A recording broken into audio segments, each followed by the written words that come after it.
Vale, a ver, yo soy Miguel Ángel, yo llevo todavía siendo desarrollador de .NET, casi desde que crearon .NET, y me voy a encargar de dar las novedades con respecto a Netcore y a Blazor. Eso que veo que levanta tantas pasiones por aquí, pero bueno, a mí sí me gusta, he trabajado con él, le reconozco sus ventajas, bueno, así que vamos a ver un poco de qué va esto, el demo. Sí, esto parece que me quiere dejar pues tener que hacerlo a la vieja usanza. Vale, ¿qué es lo que nos trae Netcore? Bueno, ASP.NET es un entorno total de desarrollo que es un marco que nos da Microsoft para hacer tanto lo que sería el frontend, ahora y están haciéndole mucho hincapié a Blazor para el desarrollo de interfaces, como a permitirnos un backend y gracias a las mejoras que ya se han ido comentando antes, con mejoras en seguridad, muchísimas mejoras en rendimiento, para que cada vez sean más rápidas, más livianas y más seguras. Eso es la idea que tenemos aquí. Mejora en .NET. Es que, como os voy a dejar primero de última, ya casi se ha comentado todo, se han enfocado principalmente en lo que veíamos en el slide de la primera charla, en lo que dominan los fundamentos.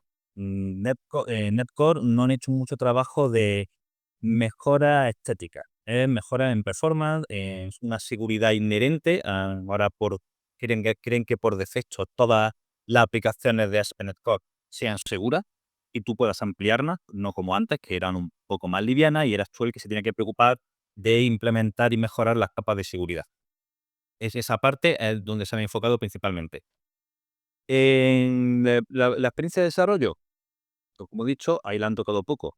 Eso se queda más dentro de lo que sería el CSAT 13, a grandes rasgos el desarrollo en ASP.NET es casi idéntico, pero sí en la integración.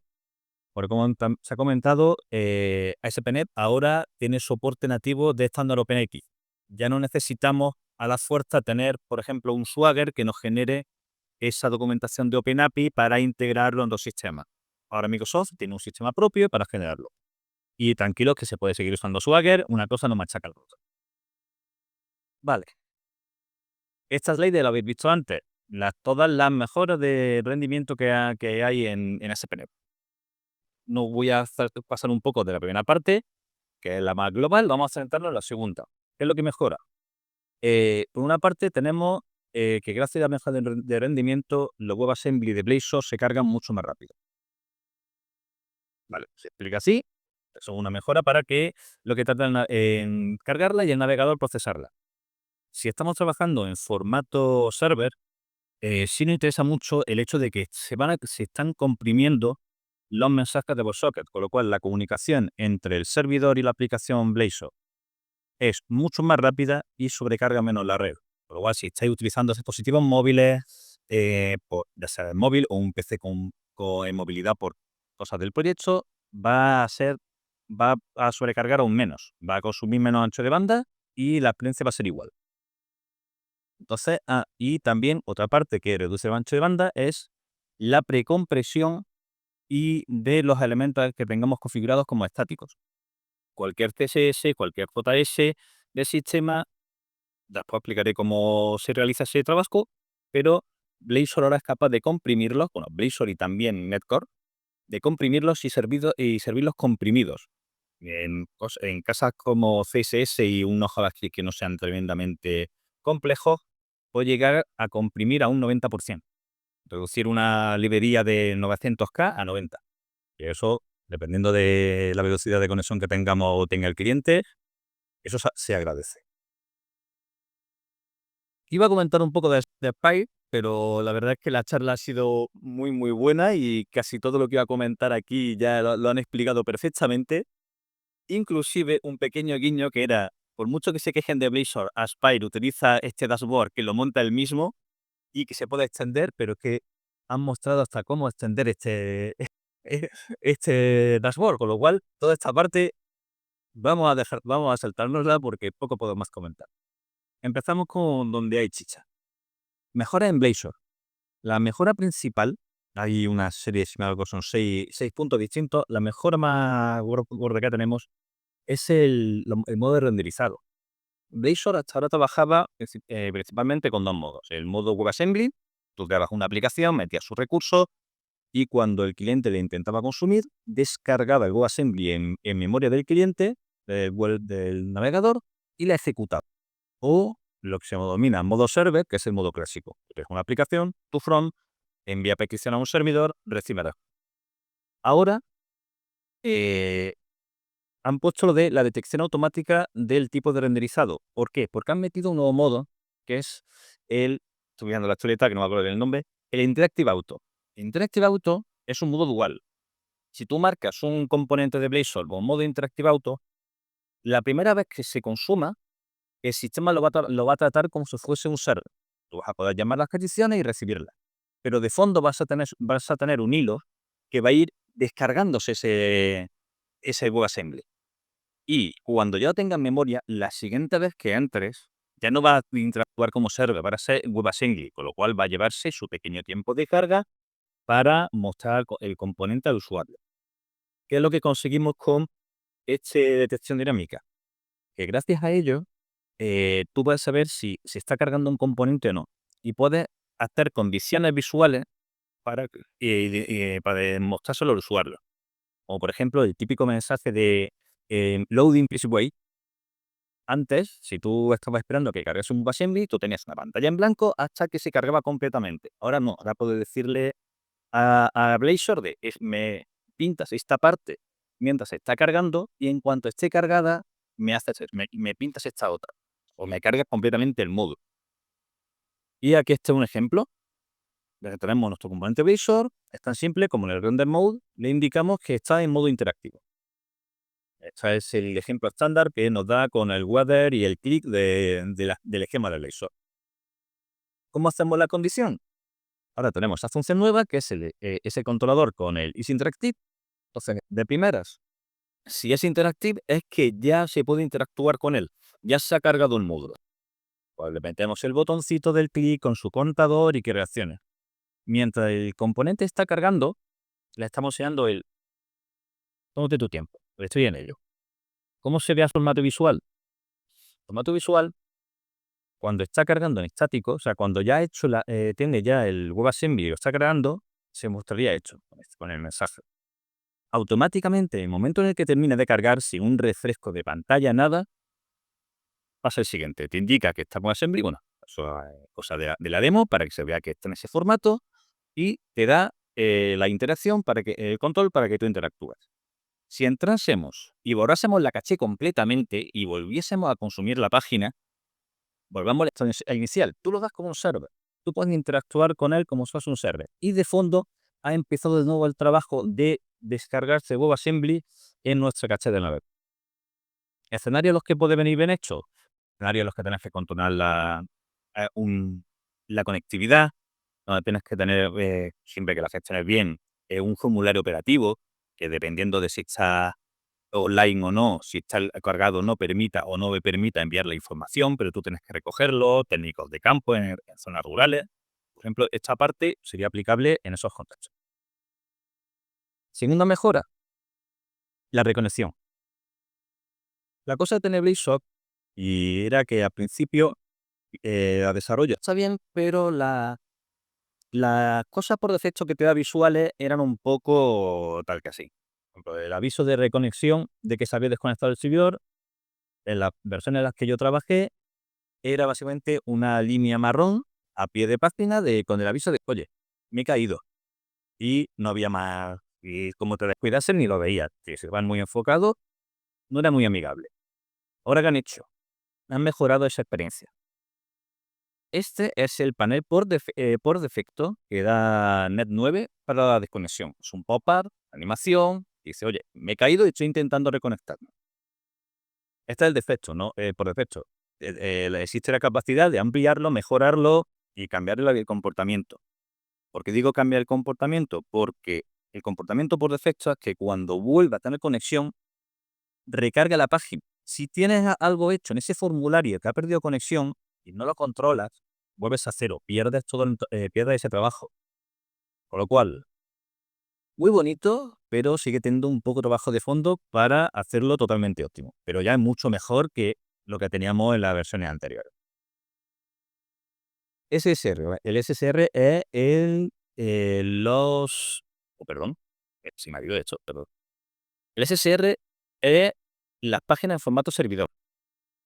Hasta ahora, cuando tú estabas trabajando con Blazor, eh, o elegías un formato, o WebAssembly o Server. Entonces tú ya te ajustabas cómo iba a trabajar el sistema. Podía hacerse un modo mixto.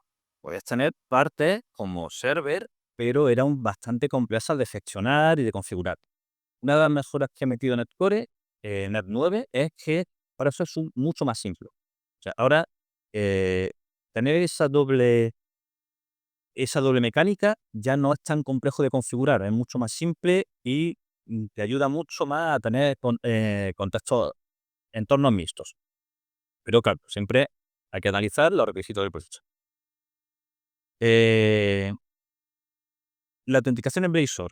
Antes, para controlar el token de autenticación, para cómo estaba, tener en cuenta, Blazor se gestiona como módulos, como pequeñas secciones, aunque tú lo veas como una página, hay que controlar muy bien cómo interactúa cada uno. Lo que era la autenticación para elementos era un poco compleja. Ahora Net 9 incluye nuevas herramientas propias mucho más simples para gestionar todo ese flujo de autenticación en las distintas partes del código y poder desarrollarlo de una manera más simple. Esto viene muy bien para todos los desarrolladores. Hasta ahora, los componentes de Blazor no soportaban inyección de dependencias. Había que hacerlo a la antigua, tenías que tener una propiedad pública del tipo que necesitabas, antes de invocar el objeto, mandárselo desde otro elemento que lo tuviese, era mucho más complejo. Ahora, por fin, tú puedes ponerle una interfaz de un servicio que tenga inicializado en la app y el constructor va a recibir esa instancia. Esto, digo yo, esto ayuda mucho a la hora del desarrollo, facilita mucho las cosas y lo vuelve mucho más flexible. La- las páginas híbridas, el template, la plantilla de proyecto híbrido. Decías que se comentaba al principio de la keynote que MAUI es el gran desaparecido aquí, que dice MAUI, sí, hay 30%, pero es que no lo usa mucho.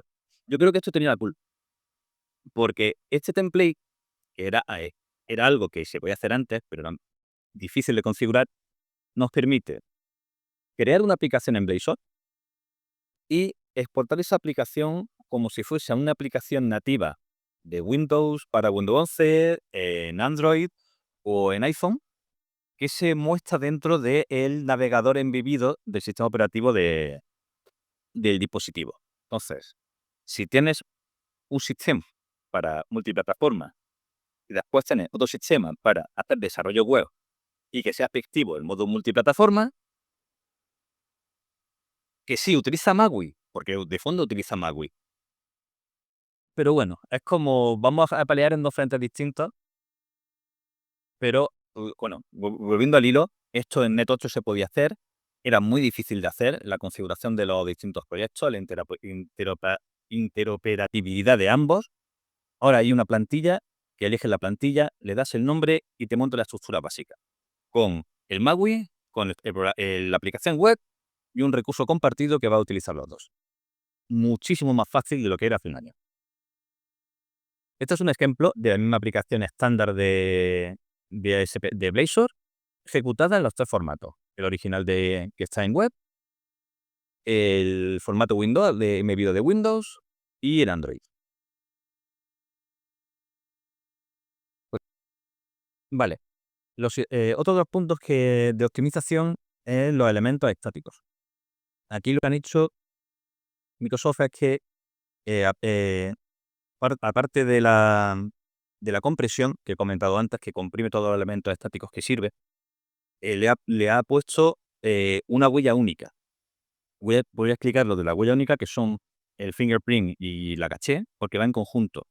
Cuando el sistema comprime el archivo, a partir del hash interno del archivo crea un identificador, que lo pone como un sufijo al archivo. Y eso es lo que el sistema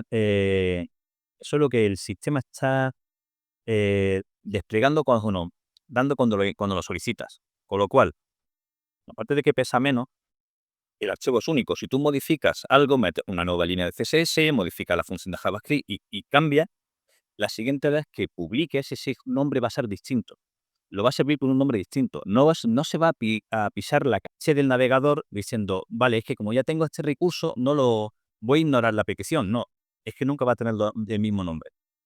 Eso a nosotros, a los desarrolladores, nos facilita la vida, porque cuando tú haces una modificación de un CSS, lo subes y te dice el usuario, oye, que esto lo veo igual. Uno, ya no tenés que decirle al usuario darle a control F5 para liberar caché.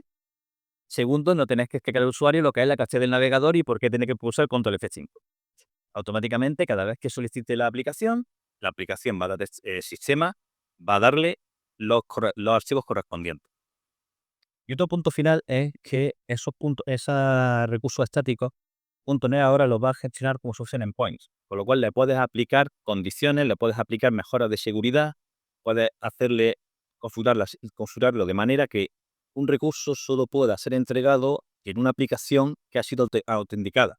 Con lo cual, no quiero que nadie que no se haya autenticado en mi aplicación sea capaz de acceder a mi cabecera, a esta colección a este JS. Entonces se bloquea. Eso ahora somos capaces de hacerlo con Net9. ¿Cómo se utiliza las nuevas web estáticas? Los elementos estáticos. Primero, habéis visto que en vez de estar el típico useStaticFish que pone Netcode por defecto, utilizamos el segundo, el mapeo. Decimos sistema que va a mapear nuestros elementos. El siguiente paso, esa es la nueva forma de llamar a tu elemento.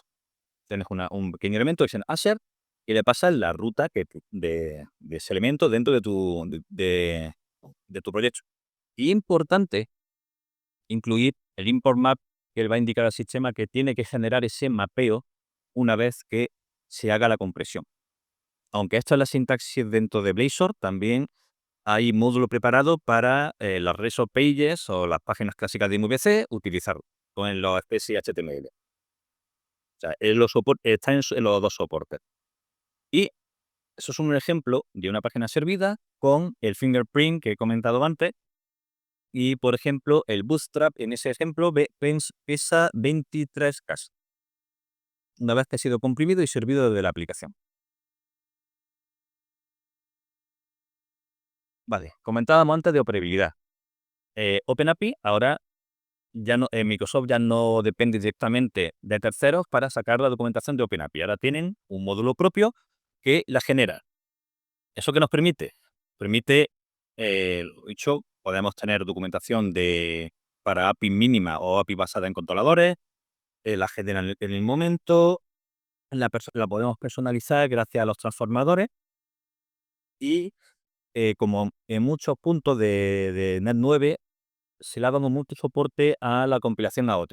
Y esto está soportado para hacer proyectos AOT con esta capacidad. Y es totalmente compatible con las distintas herramientas de uso de interfaces, como por ejemplo Swagger, que es de las más extendidas para .NET. Eso es lo más que trabajo yo. ¿Cómo lo implementamos? Lo primero, nos bajamos el nuevo paquete de Microsoft para OpenAPI. Una vez que lo tengamos, en el Builder, lo tenemos que añadir esta parte. Y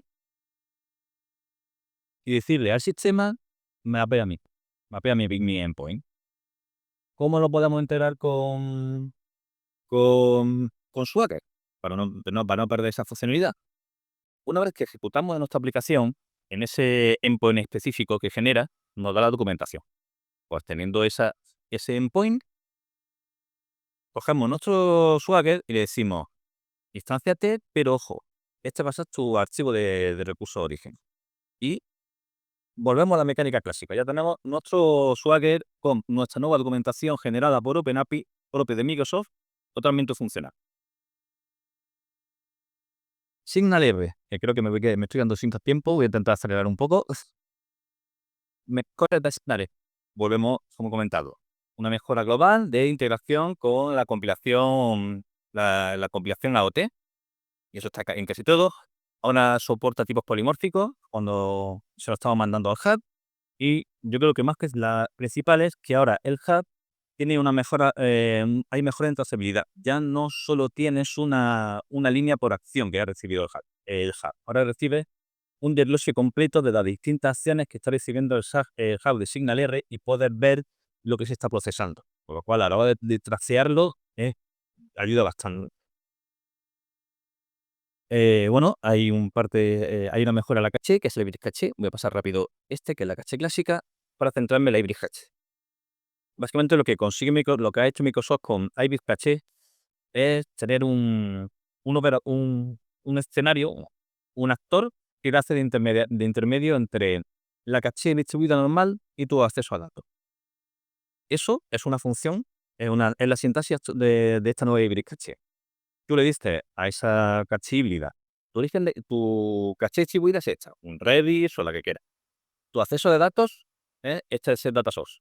Ella va a gestionar cuando le llegue una petición, si lo tiene la caché, si tiene que devolverlo, si tiene que acceder a los datos fuente y guardarlo en caché. Y otra cosa, para mí, que me facilita mucho, es que, si dais cuenta, está devolviendo directamente el objeto, no lo está cacheando.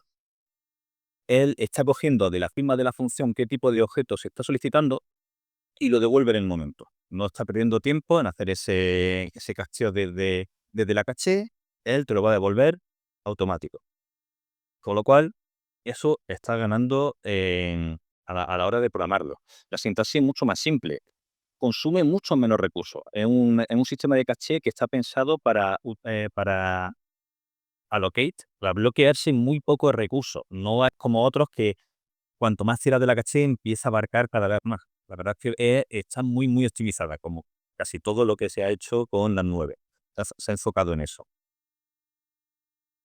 Y como punto último, una de las mejores que se han metido en las 9 es que ahora el certificado para desarrollo en SSL personal de .NET lo soporta Linux. Ya puedes trabajar con API SSL local en Linux sin que te den problemas. Cuando no han metido información de metadata en la página de errores a la hora de desarrollar, para tener una traza más amplia de esa información, con lo cual también te permiten afinar mejor en qué punto ha habido un problema. Y, como os he visto en la charla de Parra, mejora en la gestión de los diccionarios que abarcan tanto a Blazor, porque Blazor internamente utiliza muchísimos diccionarios para gestionarse, como en general el uso de diccionario en punta. Y esto es, a grosso modo, lo que nos han dado para desarrollar, en las mejoras que tenemos para el desarrollo web con NAT 9. Y no sé si te eché bien tiempo o no.